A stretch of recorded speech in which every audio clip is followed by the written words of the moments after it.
members. We were driving the van to practice. We were selling publications. We were selling tickets. We did everything. We were jack of all trades. So you get some time with these guys in the van or at the hotel.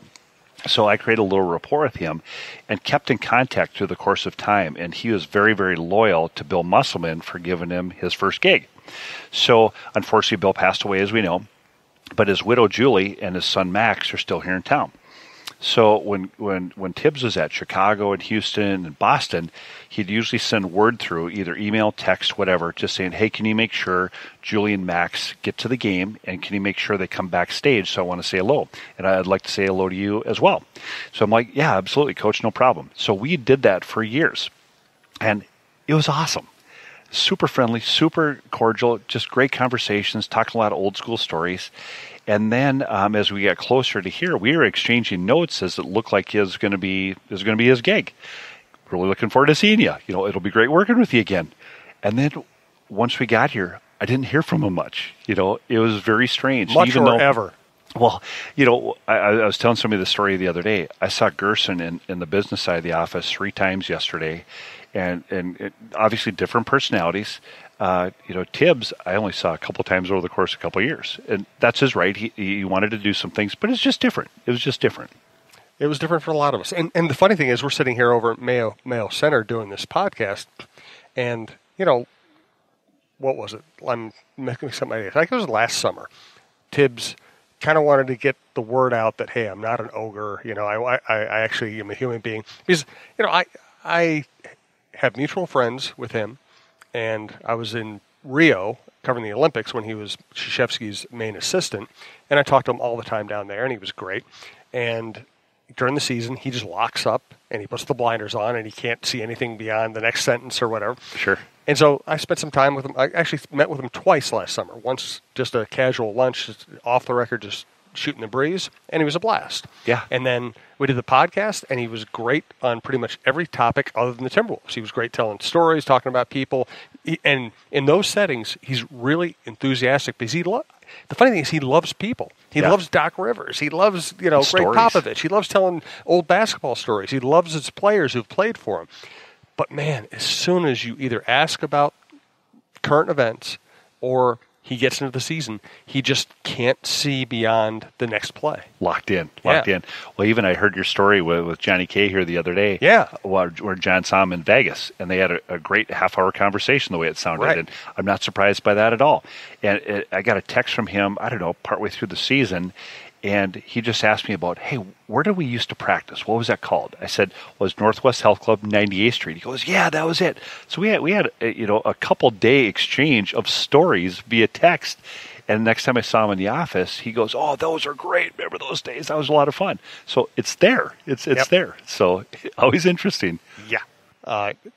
You and I, over the years, that have done other podcasts, and you've told great stories. Do you have a favorite story? Boy, I was telling this story to, there's so many, and you know, and I always tease them and write a book, and people just say, you know where all the bones are buried, you got the best stories, and I probably have to be long retired up to the family cabin to write this book. That said, I should start getting this stuff down in paper probably pretty soon, but I was just telling this story the other day where our very first game in existence, so we got the Los Angeles Lakers coming to town to play in the Metrodome. And this is long before our digital ticketing platform. This is the old hard tickets. Well, and so I'll never forget this. About 2 weeks prior to the game, we get word from our ticket printing company that there's going to be a delay. We're not going to be able to get the tickets to you in time.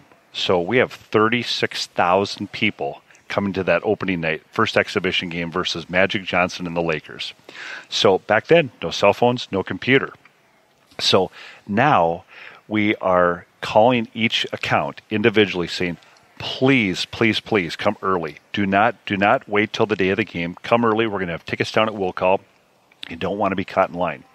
Well, I think most people thought, okay, sure. Well, they don't really mean me. They mean the other guy. Well, opening night, it's 7 o'clock game. At about 6:40, there's about 3,000 people in the building.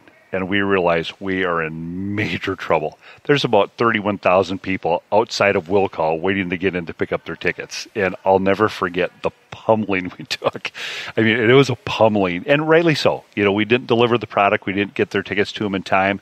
So halfway through the game, we finally get everybody in the building. Well, at that point, Magic Johnson's not playing anymore. So that was a beatdown. What's really funny is you start telling some of the stories to some of our younger staff, and they kind of look at you sideways like, what? You didn't have computers? You didn't have a cell phone? How'd you communicate?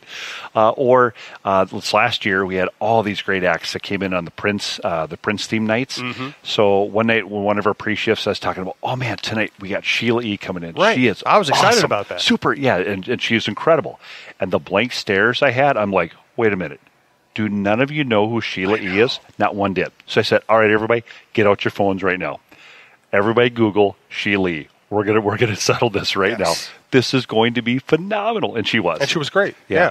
And I found that to be one of the great generation gaps. Is that in our day? You can't say that I sound like an old person. In our day, not only was the technology different, but there were more shared experiences. So if somebody from Minneapolis was a great musician, everybody, you might not like Prince. It might not be your style of music, but you certainly knew about Prince, and you knew his story, and you knew what his songs were. Everybody knew who Prince was, and then from there, certain people would like him, certain people wouldn't. I find with my kids and with younger people in our business, they just won't know about somebody.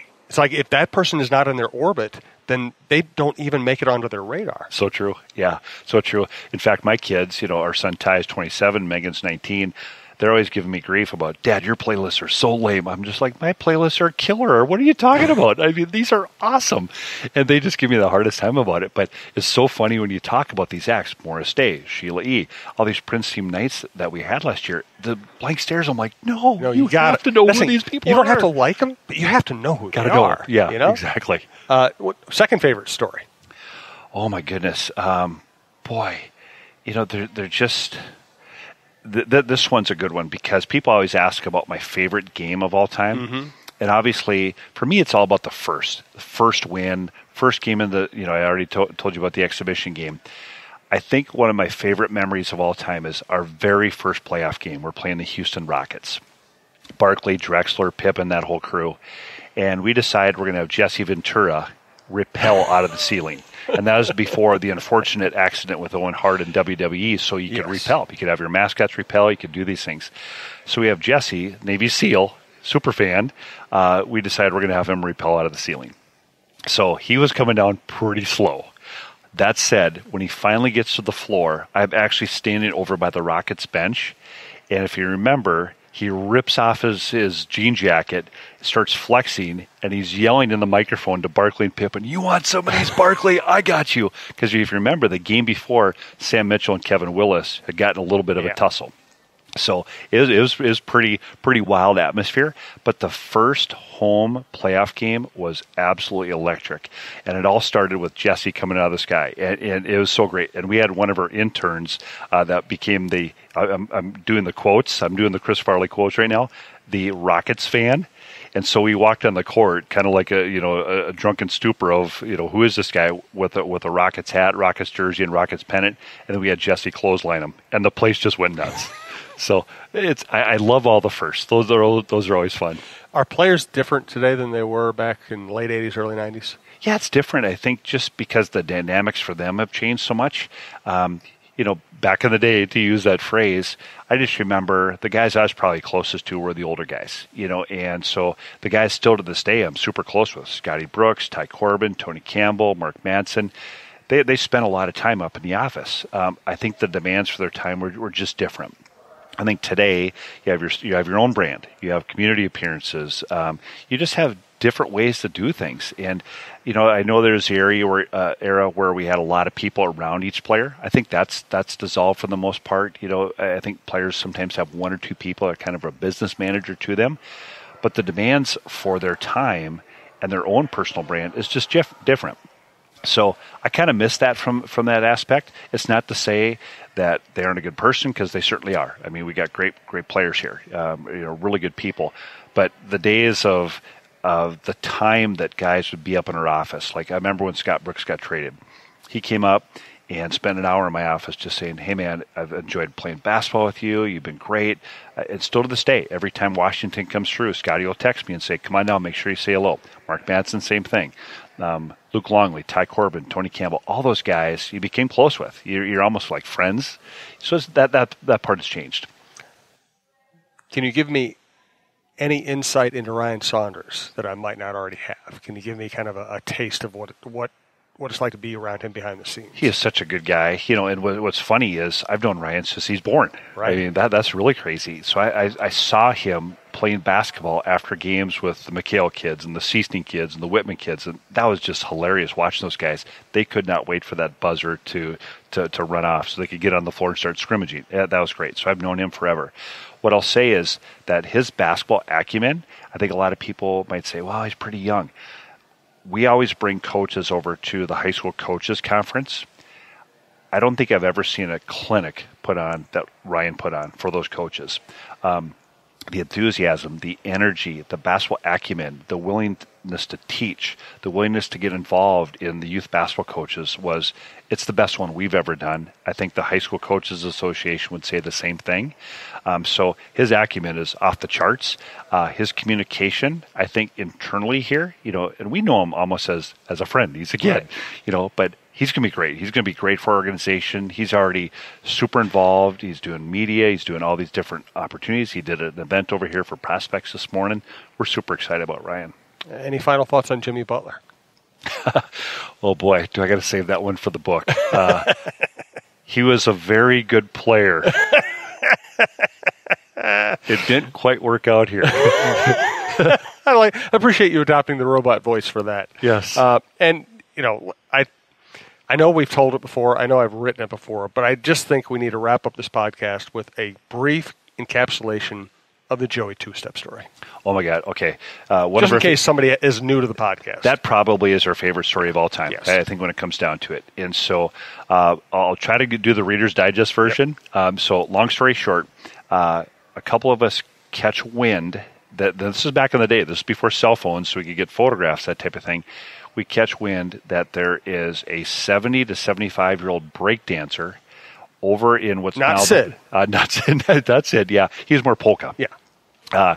So it's now the Poorhouse. I can't even remember what the name of it was back in the day, but we catch wind that every night when they're playing tunes, there's this guy dressed in MC Hammer pants that goes out and dances by himself in and amongst the group. So we're like, we got to go check this out. And so myself and two other staff members go over there one night after a game, and sure enough, there's this guy breakdancing in MC Hammer pants that was for sure 70 plus. And we're just watching this guy and his movements and saying, okay, I don't know what we're going to do with this guy, but we got to do something. So we went up and introduced ourselves.